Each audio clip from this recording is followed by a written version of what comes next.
Rika Octavia dari Yukat Indonesia akan memberikan tips kapan dan bagaimana cara kita mengupgrade dari ID pegawai biasa atau kartu biasa menjadi benefit dan fungsional yang sangat luar biasa. Kita simak caranya, ikuti saya. Oke, sahabat Yukat, langkah pertama yang kita harus tahu adalah kita harus tahu secara fungsional semua tipe kartu ya. Ingat, tipe kartu itu ada banyak tipenya, secara fungsi juga berbeda-beda. Kita harus tahu dulu.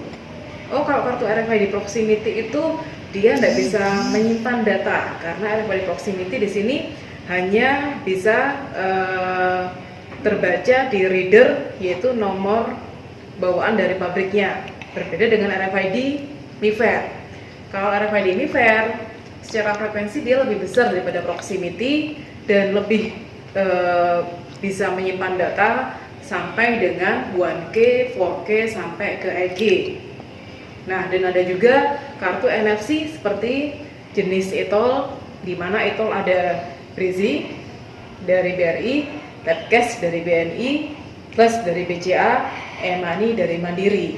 Ya, jadi langkah yang pertama kita harus tahu dulu secara fungsional baik RFID dan ETOL itu fungsinya, benefitnya seperti apa. Lalu yang kedua, ketika kita sudah tahu, kita akan memikirkan jangka panjang pemakaiannya seperti apa supaya nanti secara sistem juga lebih hemat budgetnya, gitu ya.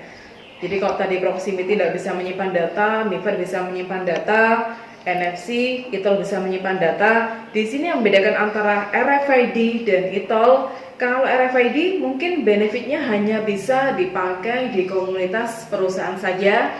Contohnya untuk gate parkir, kemudian akses absensi, kemudian untuk akses pembuka pintu gedung seperti yang hotel atau apartemen gunakan.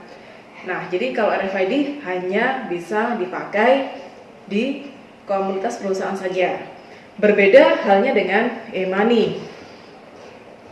Existing yang ada e-money di sini fungsinya tidak hanya dipakai di komunitas saja, tapi juga bisa dipakai di merchant-merchant tertentu, ya. Seperti bisa dipakai di swalayan, bisa dipakai untuk ETOL, seperti itu. Ya. Jadi kalau mau dilihat secara fungsionalnya, RFID apakah bisa dipakai di komunitas saja, tapi kalau ETOL bisa di komunitas dan bisa di semua merchant. Kalau kita sudah tahu fungsionalnya, mungkin lebih memilih ke ETOL. Ya, tapi sekali lagi secara budget mungkin lebih mahal karena fungsionalnya atau benefitnya lebih meluas daripada RFID.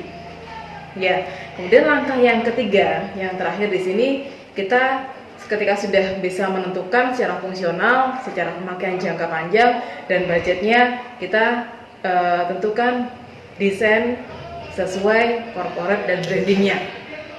Ya, mungkin itu tips dari Yukat buat sahabat Yukat dimanapun Anda berada. Untuk lebih lengkapnya, kapan dan bagaimana kita bisa mengupgrade ID card pegawai biasa, kartu nomor biasa menjadi yang luar biasa, Anda bisa kunjungi website kami di www.idcardjakarta.com. Terima kasih, salam hebat luar biasa.